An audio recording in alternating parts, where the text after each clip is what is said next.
Hola a todos, mi nombre es Alberto Rosas López de su podcast de Azocracia y bueno, el día de hoy les voy a presentar un tema que la verdad me gusta muchísimo y es la introducción de árboles exóticos específicamente en zonas urbanas de México. Bueno, les traigo este tema porque me pareció muy interesante y es un poco lo que he estado haciendo pues a lo largo de mi maestría que estoy cursando actualmente. Y bueno, primero definiremos algunos conceptos, por ejemplo, ejemplares o poblaciones exóticas, que bueno, según la Ley General de Vida Silvestre, que es como marca la normatividad mexicana actual, son aquellos que se encuentran fuera de su ámbito de distribución natural, lo que incluye los híbridos y los modificados, ¿no? Estos que le llamamos modificados genéticamente. Eh, de ahí se deriva lo que puede ser una especie exótica invasora, le agregamos el término invasora, a aquella especie o población que precisamente no es nativa, que se encuentra fuera de su ámbito de distribución natural y pues además amenaza la diversidad biológica nativa, la economía o incluso la salud pública, así es como lo define la ley. Y también tenemos lo que es el ejemplar o población nativas, que es la otra parte, la otra cara de la moneda, que son aquellos pertenecientes a especies silvestres que se encuentran dentro de su ámbito de distribución natural, ¿no? Haciendo un paréntesis primero, a que una especie nativa no precisamente tiene que ser endémica, hay que entender muy bien la diferencia entre nativa y endémica, que endémica es exclusiva a cierto territorio, a cierto sitio, a cierta zona, ya sea pues a escala municipal, estatal, nacional o continental, incluso también puede ser. A eso le llamamos especies endémicas, es decir, que solamente las encontramos en un sitio determinado. Pero siempre es importante eso, determinar la escala, porque puede ser que una especie sea endémica de cierto municipio o cierto estado, por ejemplo, que esté en Michoacán solamente, y nosotros digamos es endémica de México. Pues sí, pues si nos vamos a un nivel nacional, sí solamente la encontramos en México, pero podemos especificar más bien que solamente la encontramos en el estado de Michoacán, ¿no? Un ejemplo. Con esto pues podemos definir ahora sí lo que son los árboles exóticos, que son aquellas plantas leñosas cultivadas fuera de su lugar de origen y distribución natural, que pueden ser invasoras si amenaza la diversidad biológica nativa. Es importante no indicar esta parte. Bien, pues ahora veamos un poquito de historia, ¿no? ¿Cómo se introdujeron los árboles exóticos a México? Bien, pues esto vamos a un poquito viajar en el tiempo hasta el año, pues primero les voy a explicar 1821. Vayámonos a 1821. Es la conclusión de la Guerra de Independencia, como sabemos. México deja de ser víctima de la explotación y exportación incluso de sus recursos naturales. No solamente estaban acabando los conquistadores con nuestros recursos, sino que también se los estaban llevando a sus lugares, ¿no? A Europa. Y pues el país pasa a un desarrollo urbano pues carente de políticas públicas de restauración ambiental. Bien, este desarrollo urbano conlleva precisamente también un desarrollo económico que se le atribuye sobre todo a este señor que aparece por aquí, que se llama Porfirio Díaz, ¿no? El dictador Porfirio Díaz. A él se le atribuye esta parte del comienzo del desarrollo económico de México, según la historia. Es alrededor de 1876. A través de todo este desarrollo llegamos hasta donde está registrado pues la primera etapa, se podría decir, de reforestación en México, ¿no? Comienzan todas estas reforestaciones, las primeras 3 décadas del siglo XX, que bueno, más o menos es a partir de 1909, con el objetivo de recuperar, o sea, había una emergencia para recuperar los servicios ambientales de regulación que produce pues precisamente la vegetación, sobre todo los árboles que son tan importantes, ya lo sabemos. Pues dichos esfuerzos por repoblar de árboles los sitios impactados se limitaron a áreas urbanas y utilizando árboles exóticos. Estos árboles exóticos también se limitaron a únicamente estar en zonas aledañas a los asentamientos poblacionales, debido pues a diversas condiciones precarias, como por ejemplo, digamos, el traslado al sitio, no había suficientes recursos destinados para estas actividades. y por eso es que se limitaban a únicamente restaurar zonas cercanas a donde estaban los asentamientos humanos. Después nos vamos a ir hasta el sexenio de don Lázaro Cárdenas, el general Lázaro Cárdenas, que fue de 1934 a 1940, mediante lo que en ese tiempo llamaban el Departamento Autónomo Forestal de Caza y Pesca, que estaba bajo la dirección de este señor que vemos por aquí, que se llama Miguel Ángel de Quevedo, conocido pues más que nada como el apóstol del árbol, Miguel Ángel de Quevedo, conocido también por la calle que está en la Ciudad de México. Este señor, que fue de los primeros que fomentaron un manejo de recursos naturales en México, pues hizo que se reforestaran sus superficies más extensas y más críticas por la importancia de sus servicios ambientales. Sin embargo, muchos de los sitios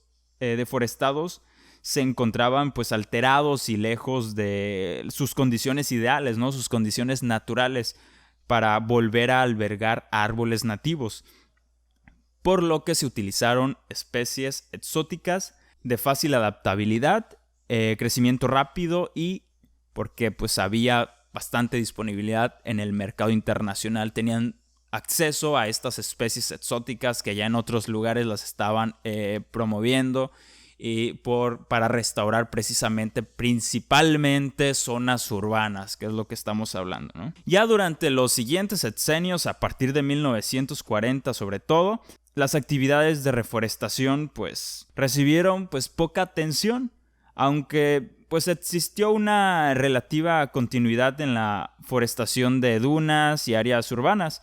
Las acciones principalmente se vincularon a los programas de conservación de suelos que se iniciaron en este periodo. Dos ejemplos muy importantes que tenemos son los eucaliptos y las casuarinas, ambos géneros de origen australiano que fueron impulsados principalmente por Miguel Ángel de Quevedo.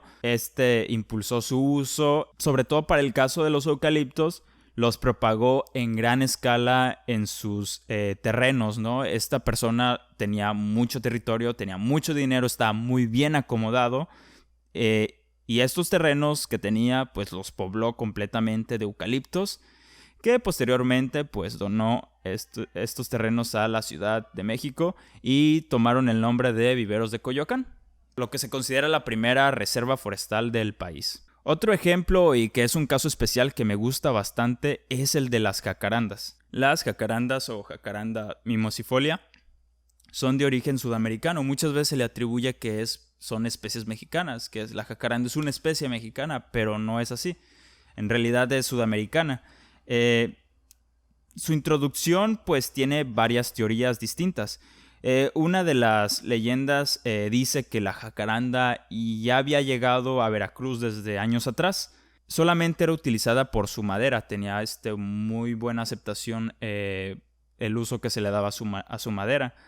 Se dice que en un viaje hacia el puerto de Quevedo descubrió las jacarandas, por lo que decidió trasladarla a Ciudad de México y pues la estuvo promoviendo en otros lugares del país, y así es como conocemos ahorita que hay jacarandas en distintos lugares de nuestro país. Por otro lado, también se dice que fueron introducidas a la Ciudad de México directamente por una petición a Japón por parte del expresidente Pascual Ortiz Rubio, este señor que vemos por aquí, que su periodo de presidencia fue de 1930 a 1932. Un presidente que renunció, de hecho, me parece que fue el último presidente que renunció a su cargo en México. Pues este señor solicita la donación de cerezos japoneses, esta planta que podemos ver aquí en pantalla, bastante bonita, bastante linda, japonesa, ¿no? Para poder colocarlos a lo largo de la Ciudad de México como símbolo de amistad entre ambos pueblos. Sin embargo, no era viable la floración y bueno, quien dijo esto, quien determinó esta parte fue un jardinero que se había ido a vivir a México porque había quedado encantado con nuestro país, ¿quién no? Que se llama Tatsugoro Matsumoto. Pues este señor se le encomendó la tarea de poder propagar los cerezos y este mismo señor dijo, no, aguanten. Los cerezos no se van a poder promover en México. Bueno, más bien, no, su floración no es viable, ya que necesita pues cambios bruscos en temperatura para poder florecer. Sobre todo florecen entre lo que es invierno y primavera, y es donde en Japón pues sí hay cambios bruscos de temperatura en ese periodo. De tal modo que pues este árbol fue sustituido por la jacaranda, precisamente también por su belleza, ¿no? Árbol que posteriormente se reprodujo ampliamente por todo el país. Ese es un ejemplo en el que podemos decir que la introducción de estas especies exóticas, pues a veces fue simplemente por motivos hasta geopolíticos, ¿no? Pero en general, pues sí había mucha política, ¿no? Ahí, como en muchas decisiones que se han tomado en el país. Estos son algunos otros árboles exóticos más utilizados para reforestar, que son los cipreses, tabachín, el laurel de la India, que son los ficus, ¿no? El trueno, el olivo, la palma abanico, el pino marítimo, el álamo blanco, el álamo clásico, el pirul, que yo antes creía que el pirul era árbol mexicano, tamarisco y pues entre muchos otros. Pensemos en los ya muy conocidos y superabundantes eucaliptos, ¿no? En su caso deben de ser descartados como elementos para la restauración ecológica y la reforestación en cualquier sitio, porque restringen el establecimiento de otras plantas y además sus hojas duras producen hojarasca persistente, es decir, que no se descompone muy fácilmente y no se hace parte del suelo. Tampoco tiene un valor nutricional significante para el suelo también, y va a permanecer el suelo desnudo, lo que no favorece la recuperación de la fertilidad ni ayuda significativamente a detener la erosión de suelos, no favorece y es perjudicial para que haya agua infiltrándose en el suelo, ¿no? En general, un bosque de eucalipto se transforma en ambiente desfavorable para la mayoría de los elementos de la flora y fauna nativa local, y no son repoblados naturalmente por esta flora y fauna nativa. Por lo tanto, no pueden ayudar a restaurar, simplemente sustituyen pobre e indefinidamente la cubierta vegetal original. Y ustedes dirán, pues es mejor repoblar con árboles exóticos a que no haya nada. Pues sí, todos los árboles son importantes, sin embargo, pues existe una clara tendencia entre especialistas en el manejo de recursos naturales por fomentar la propagación de árboles nativos y mitigar la introducción de flora exótica. Los eucaliptos son un ejemplo por las razones que ya mencionamos. Las zonas urbanas son sitios planeados, ¿no? Y con un paisaje ya modificado para los asentamientos humanos, donde el arbolado juega un papel fundamental e irreemplazable que mantiene las condiciones favorables para la vida humana. De hecho, aquí podemos ver una lista de servicios ambientales o servicios ecosistémicos, como quieran llamarlo, independientemente de si el árbol tiene cierto origen y distribución, ya sea que el árbol sea exótico o nativo. Entonces, con esto ya establecido, nos preguntamos, ¿realmente podemos encontrar beneficios en el uso de árboles por ser exóticos? La respuesta a esa pregunta, la verdad es que es motivo de discusión entre biólogos, ecólogos, agrónomos, entre otros especialistas en el área, y se puede abordar desde distintas perspectivas. En conclusión, las plantas nativas no son mejores ni peores que las exóticas si no se tiene cuidado al escoger la especie correcta, como se suele pensar. Cada contexto es distinto, cada lugar de plantación es distinto y se tiene que estudiar absolutamente todo.